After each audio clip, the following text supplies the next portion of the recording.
Hello everyone, my name is Rahul Sivare और मैं organic chemistry faculty for NEET level. आज हम लोग बात करने जा रहे हैं बॉन्ड फिजन पे। तो बॉन्ड फिजन जो आपका होता है, आप लोग इस बात को जानते हैं कि ऑर्गेनिक केमिस्ट्री में मोस्टली जो कंपाउंड बनते हैं आपके सारे के सारे compound by the sharing of electron से बनते हैं, मींस कोवलेंट बॉन्ड होते हैं और उनका फिजन पढ़ने जा रहे हैं। फिजन का सिंपल सा मतलब होता है breaking of a covalent bond. अब हम लोग देखेंगे फिजन आपका टू टाइप से होता है।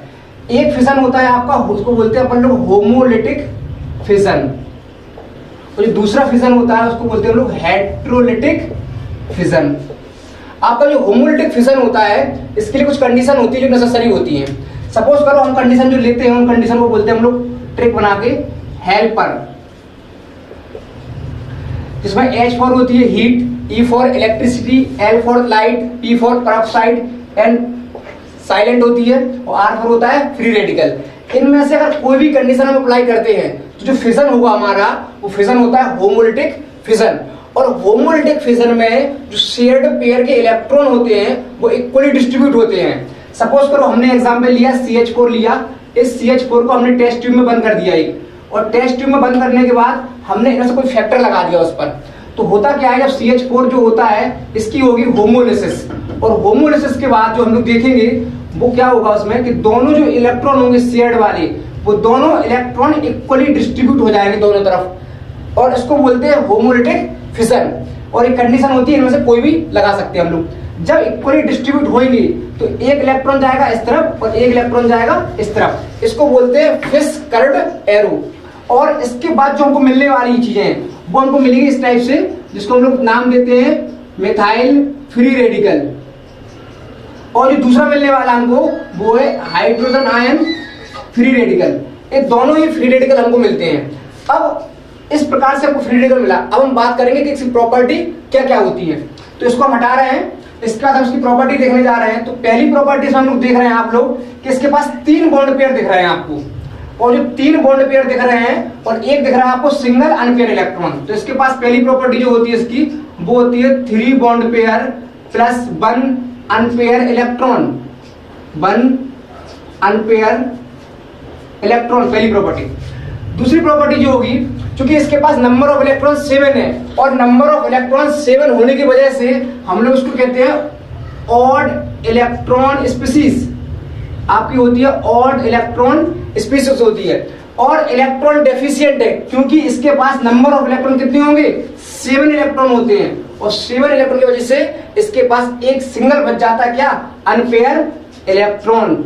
और इस अनपेयर इलेक्ट्रॉन की वजह से इसका जो नेचर आता है वो होता है पैरामैग्नेटिक। जिन मॉलिक्यूल या स्पीसीज के पास अनपेयर इलेक्ट्रॉन होगा वो सारी की सारी स्पीसीज पैरामैग्नेटिक होंगी, और साथ ही साथ कलर प्रोड्यूस करेंगी, कलर प्रोड्यूस करेंगी। इन सब प्रॉपर्टी की बात देखते हैं कि 7 इलेक्ट्रॉन है, यानी मॉलिक्यूल इलेक्ट्रॉन डेफिशिएंट है, और ऑक्टेट कंप्लीट करने के लिए इलेक्ट्रॉन को करेगा गेन। और अगर जो इलेक्ट्रॉन गेन करता है उसको हम लोग बोलते हैं लुईस एसिड। आप लोग पढ़ेंगे जब एसिड बेस कॉन्सेप्ट लुईस का, तो लुईस कहते थे कि जो मॉलिक्यूल और स्पीसीज और आयंस इलेक्ट्रॉन एक्सेप्ट करते हैं वो सारे के सारे लुईस एसिड होंगे, और जो डोनेट करते हैं वो लुईस बेस होते हैं। तो इलेक्ट्रॉन डेफिशिएंसी के कारण इलेक्ट्रॉन को लेगा और काम करेगा लुईस एसिड का। इन सब प्रॉपर्टी के बाद हम लोग बात करेंगे इसके स्ट्रक्चर की और इसके ज्योमेट्री की, कि किस टाइप से इसका स्ट्रक्चर, ज्योमेट्री, स्टेट और इसका बॉन्ड एंगल वगैरह होता है। तो आप लोग जानते हैं कि जब भी 3 बॉन्ड पेयर होगा तो 3 बॉन्ड पेयर की वजह से होता है sp2 स्टेट में, यानी कि इसको हम लोग बनाएंगे इस टाइप से बन के आएगा। ये होता है आपका ट्रायंगुलर प्लेनर, इसको बोलते हैं ट्रायंगुलर, या कह सकते हैं ट्राइगोनल प्लेनर। इसका जो बॉन्ड एंगल होता है वो बॉन्ड एंगल होता है आपका 120 डिग्री। और जब हम लोग बात कर रहे हैं 3 बॉन्ड पेयर होने की वजह से जो एक इलेक्ट्रॉन दिखता है उसको डॉट के फॉर्म में दिखाते हैं हम लोग उसको। तो ये होता है आपका फ्री रेडिकल, यानी मिथाइल का स्ट्रक्चर, जो कि आपका ट्रायंगुलर प्लेनर है और 120 एंगल के साथ एग्जिस्ट करता है। और स्टेट होती है इसकी यहाँ पर sp2 ड्यू टू 1 2 3, यानी 3 बॉन्ड पेयर होने की वजह से जो स्टेट आती है इसकी वो आती है sp2। तो इतनी सारी बातें हमने देखी फ्री रेडिकल के बारे में। अब हम लोग बात करते हैं इसका स्टेबिलिटी का ऑर्डर क्या होता है। तो स्टेबिलिटी का ऑर्डर अभी आप सिर्फ लर्न कर लेंगे इस चीज को, जब हम लोग जीओसी की बात करेंगे तब बात करेंगे कैसे होता है इसका स्टेबिलिटी का ऑर्डर। तो अभी हम लोग सिर्फ लिखेंगे इसका स्टेबिलिटी का ऑर्डर जो होता है वो होता है 3 degree, then 2 degree, then 1 degree, then methyl. ये होता है आपका स्टेबिलिटी का ऑर्डर। अब हम देखेंगे 3 डिग्री दिखता कैसे हमको। तो 3 डिग्री, 2 डिग्री या 1 डिग्री जो भी है फ्री रेडिकल्स, इनकी स्टेबिलिटी का ऑर्डर आपने देखा। अब हम लोग बात करेंगे दिखते कैसे हैं। तो 3 रेडिकल दिखेगा आपको इस टाइप से, CH3 का whole thrice C dot, then 2 degree CH3 का whole twice CH dot, then 1 degree,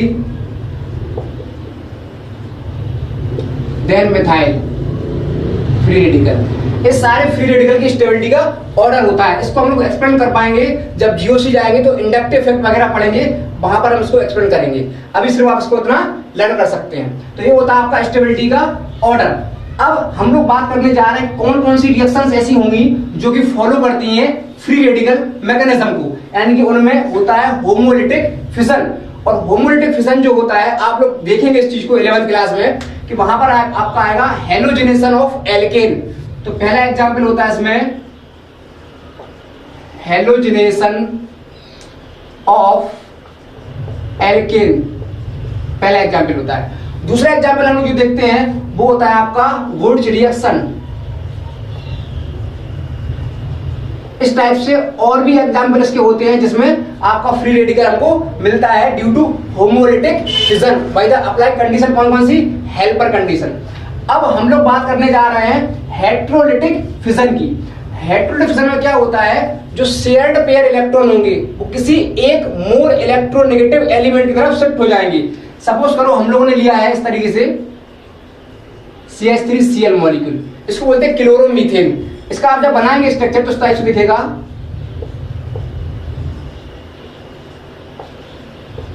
जो हो गया आपका CH3Cl क्लोरोमीथेन। इसमें जो इलेक्ट्रॉन शेयर कर रखे हैं वो दोनों इलेक्ट्रॉन मोर इलेक्ट्रोनेगेटिव एलिमेंट की तरफ शिफ्ट कर जाएंगे। सपोज करो इलेक्ट्रॉन शिफ्ट कर रहा है क्लोरीन की तरफ, क्योंकि आप जानते हैं Cl जो होता है वो मोर इलेक्ट्रोनेगेटिव होता है इन कंपैरिजन टू कार्बन। तो दोनों इलेक्ट्रॉन शिफ्ट कर जाएंगे क्लोरीन की तरफ। तो हमको जो मिलने वाला उस टाइप से मिलने वाला है CH3, और जब दोनों इलेक्ट्रॉन शिफ्ट होगा इसकी तरफ तो इस पर बचता है पॉजिटिव चार्ज। इसको हम लोग बोलते हैं मिथाइल कार्बोकैटायन। यानी कि जब भी होगा हेट्रोलिटिक फिशन तो मिलता है कार्बोकैटायन, और साथ में जो Cl माइनस जाएगा, Cl माइनस जो जाएगा वो इस टाइप से मिल जाएगा हमको, इस टाइप से। तो यानी एक मिलता है हमको कार्बोकैटायन और एक मिलता है हमको कार्बोनायन। ठीक है, इस तरीके से। अब हम लोग पहले बात करेंगे कार्बोकैटायन की, बात करेंगे सारी की सारी।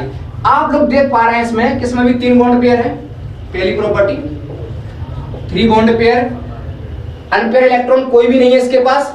ठीक है, उसका 3 बॉन्ड पेयर की वजह से sp2 स्टेट होती है, और sp2 की वजह से 120 एंगल होता है। इसकी जब आप ड्रॉ करेंगे शेप तो अभी इसकी जो आएगी शेप वो आएगी आपकी ट्राइगोनल प्लेनर, इस टाइप से। ठीक, उसका ये भी आपका इलेक्ट्रॉन डिफिशिएंट है, इवन इलेक्ट्रॉन सिस्टम है, इवन इलेक्ट्रॉन सिस्टम है, क्योंकि नंबर ऑफ इलेक्ट्रॉन इसके पास कितने होंगे, नंबर ऑफ इलेक्ट्रॉन कितने होंगे, 6 इलेक्ट्रॉन होंगे। और 6 इलेक्ट्रॉन की वजह से इलेक्ट्रॉन डेफिशिएंट मॉलिक्यूल है, और इलेक्ट्रॉन को एक्सेप्ट करेगा तो काम करेगा एज अ लुईस एसिड। सारे के सारे इलेक्ट्रॉन पेयर में होंगे, यानी पेयर में होने की वजह से इसको हम लोग बोलते हैं डाया मैग्नेटिक प्रॉपर्टी वाला मॉलिक्यूल, यानी डायामैग्नेटिक होगा और कलर प्रोड्यूस नहीं कर पाएगा क्योंकि इसके पास अनपेयर इलेक्ट्रॉन नहीं है। आप जानते हैं इस बात को, कलर प्रोड्यूस करने के लिए एक सिंगल अनपेयर इलेक्ट्रॉन होना जरूरी होता है, जो कि इसके पास नहीं है। तो ये सारी बेसिक प्रॉपर्टी हमने बात करी। कौन कौन सी? पहली, मॉलिक्यूल जो है आपका इवन इलेक्ट्रॉन सिस्टम है, नंबर ऑफ इलेक्ट्रॉन 6 होते हैं, इलेक्ट्रॉन डेफिशिएंट है तो लुईस एसिड है, क्योंकि डायामैग्नेटिक प्रॉपर्टी है और कलर नहीं देगा। इन सब बातों के बाद हम लोग बात करने जा रहे हैं इसकी स्टेबिलिटी का ऑर्डर। जो स्टेबिलिटी का ऑर्डर फ्री रेडिकल का था वही सेम स्टेबिलिटी का ऑर्डर इसका भी होगा कार्बोकैटायन का।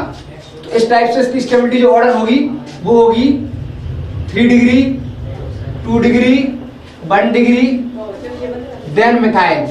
जो होगा आपका स्टेबिलिटी का ऑर्डर। इसको लिख के देखते हैं। CH3 whole thrice C positive charge, this is 3 degree, this is 2 degree, then 1 degree, और इसके बाद हम लोग बनाएंगे, इसको बोलेंगे मिथाइल कार्बोकैटायन। इस इफेक्ट को भी हम लोग डिस्कस करेंगे जब हम जाएंगे जीओसी में इंडक्टिव इफेक्ट पर, तब वहां पर इसका होगा एक्सप्लेनेशन। ठीक है, क्यों 3 डिग्री कार्बोकैटायन मोर स्टेबल होता है in comparison to 2 degree and 2 degree then 1 degree. इस स्टेबिलिटी ऑर्डर को हम लोग वहां डिस्कस करेंगे। इसके बाद हम लोग बात करेंगे कौन कौन सी ऐसी रिएक्शंस होती हैं जिनमें कार्बोकैटायन का फॉर्मेशन होता है। तो जब हम लोग बात करेंगे रिएक्शन मैकेनिज्म की, तो वहां पर हम 2 टाइप की रिएक्शन पढ़ते हैं, एक पढ़ते हैं हम लोग एसन रिएक्शन और एक पढ़ते हैं हम लोग एलिमिनेशन रिएक्शन। एसन रिएक्शन भी 2 टाइप से होती है, एक होती है SN1, एक होती है SN2।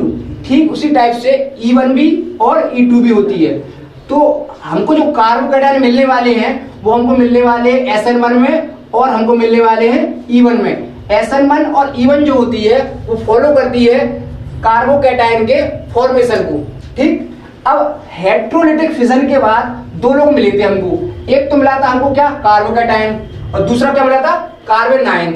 सपोज करो हमने कोई लिया कंपाउंड CH3 और कोई मेटल के साथ बॉन्डिंग कर रखी है। अगर मेटल के साथ बॉन्डिंग कर रखी है, आप जानते हैं कि मेटल जो होता है वो लेस इलेक्ट्रोनेगेटिव होता है इन कंपैरिजन टू कार्बन। तो जो दोनों इलेक्ट्रॉन होंगे वो शिफ्ट करेंगे टुवर्ड्स कार्बन एटम, और जब कार्बन की तरफ जाएंगे तो हमको जो मिलने वाला है वो मिलने वाला है CH3 माइनस, और इस CH3 माइनस को हम लोग नाम देते हैं कार्ब एनायन। कार्ब एनायन, इस कार्ब एनायन की प्रॉपर्टी की बात करेंगे हम लोग अगर, तो आप देख रहे हैं कि 2 4 6 और 2 8, यानी इसके पास जो इलेक्ट्रॉन होते हैं वो 8 इलेक्ट्रॉन मॉलिक्यूल होता है, स्पीसीज होती है, और इवेन सिस्टम होता है। इवेन सिस्टम होता है, इलेक्ट्रॉन डेफिशिएंट नहीं है, इलेक्ट्रॉन रिच है, और इलेक्ट्रॉन रिच होने की वजह से करेगा डोनेट, और इसको बोलेंगे हम लोग लुईस बेस। सारे इलेक्ट्रॉन पेयर में मिलेंगे हमको, और पेयर में होने की वजह से इसको हम लोग बोलेंगे डायामैग्नेटिक मॉलिक्यूल। और डायामैग्नेटिक साथ साथ कलर प्रोड्यूस नहीं करेगा क्योंकि इसके पास अनपेयर इलेक्ट्रॉन नहीं है, यानी ये कलरलेस होंगे सारे के सारे कार्बन आयन। इन सब के बाद हम लोग बात करते हैं इसके शेप की बात करते हैं।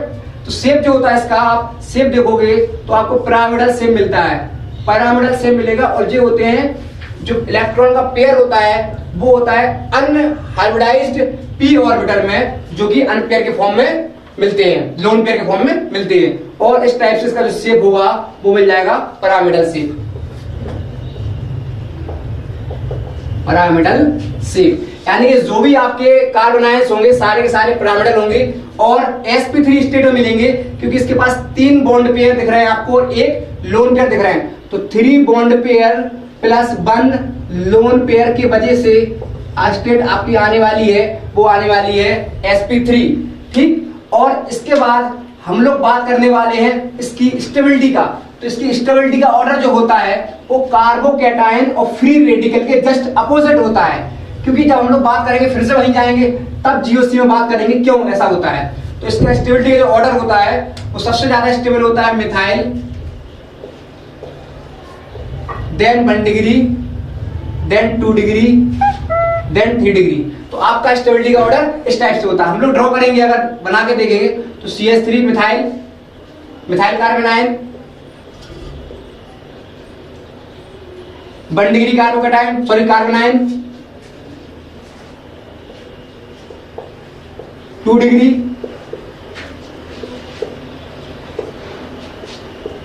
3 डिग्री। तो इस टाइप से हमारा होता है, जिसका स्टेबिलिटी का ऑर्डर होता है वो होता है methyl, 1 degree, 2 degree and 3 degree. तो ये होता है आपका स्टेबिलिटी का ऑर्डर।